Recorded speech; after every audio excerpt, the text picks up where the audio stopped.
I'm Jay Jackson. Welcome to WineNewsNavarre.com. Thank you for watching, liking, and subscribing on YouTube.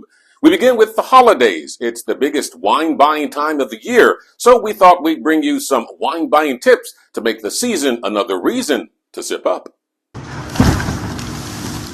Nick Vienna knows he's going to be moving a lot of wine boxes in the coming days and weeks. It's the holiday season, and as the wine curator at the Adams Wine Shop in LA's buzzy West Adams district, traffic will be virtually nonstop. So we thought we'd get his take on the best juice for Jubilee season. First up, Thanksgiving. As far as Thanksgiving stuff goes, obviously turkey, cranberries, mashed, yams, things like that, right? This will blend well with all of that. This is an excellent red blend so she's from South Africa, so they call it Shiraz, but it's Syrah, Cab Sauv, and a Merlot blend. Very reasonably priced. Certainly will complement, but not overtake anything from your Thanksgiving meal. That's for sure. And also, a black female winemaker. Tough to beat that.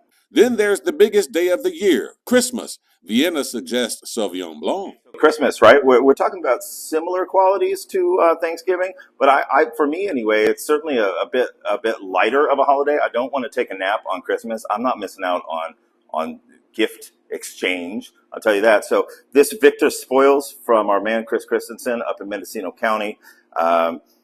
This is his Victor Spoils Sauvignon Blanc.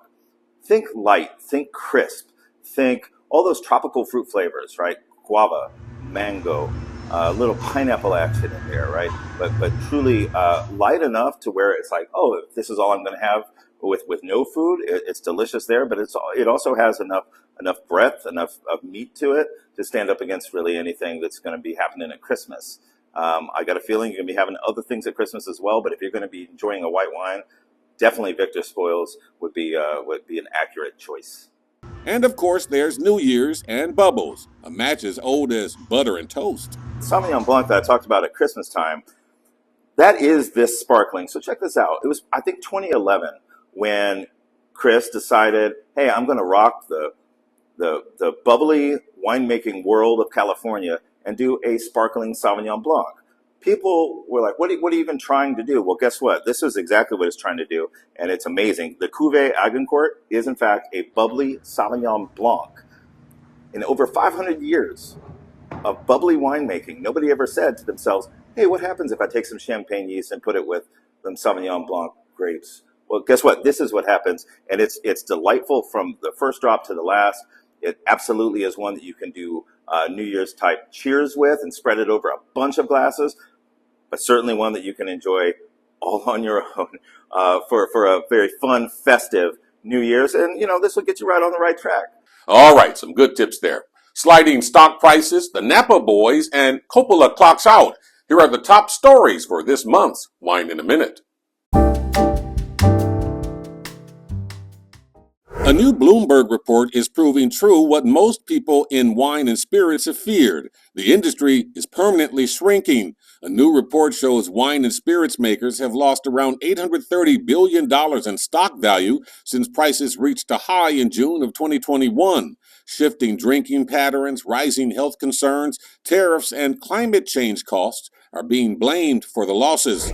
It's called the Napa Boys, and it's causing a lot of buzz in the wine world. Magnolia Pictures just bought the rights to a controversial new film described as Sideways meets American Pie. It skewers snobby Napa wine lovers, but celebrates the culture at the same time. No word on a release date.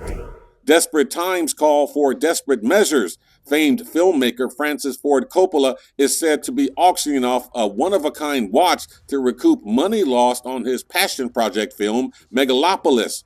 The self-financed project cost $120 million, and he only saw $14 million in sales. Coppola gave up controlling interest of his wine company to help finance the project. And finally, we go to Chicago, where one wine educator is taking her tasting talents to the highest levels and beyond. If you've been following Kiana Key's Unpolished Grape Instagram page, you know she brings fashion and flair to the wine world. But this year, she's bringing something else. the coveted Level 4 diploma from the Wine and Spirits Education Trust. That journey was one of the hardest of my life.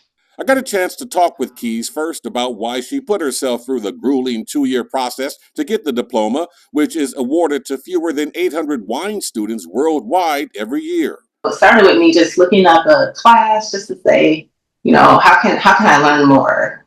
And as soon as I started the class, I realized, there's levels to this, and I have to know all the levels. It's kind of my personality that when I see a challenge, I just master the whole thing. It requires commitment. It requires what happens when you fail. It's just so many pieces to it. And I had to walk that journey by myself, kind of.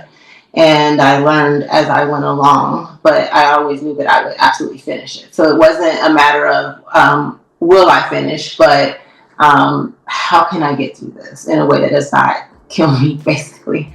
So I had to strategize and figure out how to pass a diploma. And I did it. But there's also business behind the brains. Keys just released her book, The Little Black Book of Wine and Food, the first in a series of books she plans to release, aimed squarely at the people who are on a journey of pairing food and wine. I'm a foodie. I love to cook. I love recipes. I love the science of wine and food. And so this was a pet project of mine where it was kind of joining the two interests together. I just made it in a form in which you can literally, it's in alphabetical order, you can find the grape that you want. So for example, Pinot Noir, and it tells you what foods it goes with. And so I did that for 60 wines. And I made it a small book so that it can be more like a companion. It can sit in your kitchen. It can go with you to the restaurant if you need help ordering. You can take it to the grocery store with you. So it's more like a little pocket companion. And it just really goes through the 60 wines that I chose. Besides books, business, and booze, Keys says blackness is also at the forefront of her goals. Representation, she says, drives her as much as recognition. It's very important that all voices are represented. We all bring our own language, and we all can translate that language to people that look like us. And so it's important to me to be a wine interpreter and to bridge the gap between the eliteness and snobbery of wine, and to break it down just for the regular person that doesn't know much about wine at all. And I specifically target Black and Brown communities because those are the communities of people that I'm around, and those are the people that I have access to and that are expressing to learn more about it. To buy Kiana's book, just go to Amazon, where it's priced just under $20. And that's going to do it for this episode of WineNewsNoir.com. Please remember to support our sponsors on our website. Once again, thank you for watching, liking, and subscribing on YouTube. I'm Jay Jackson. Cheers.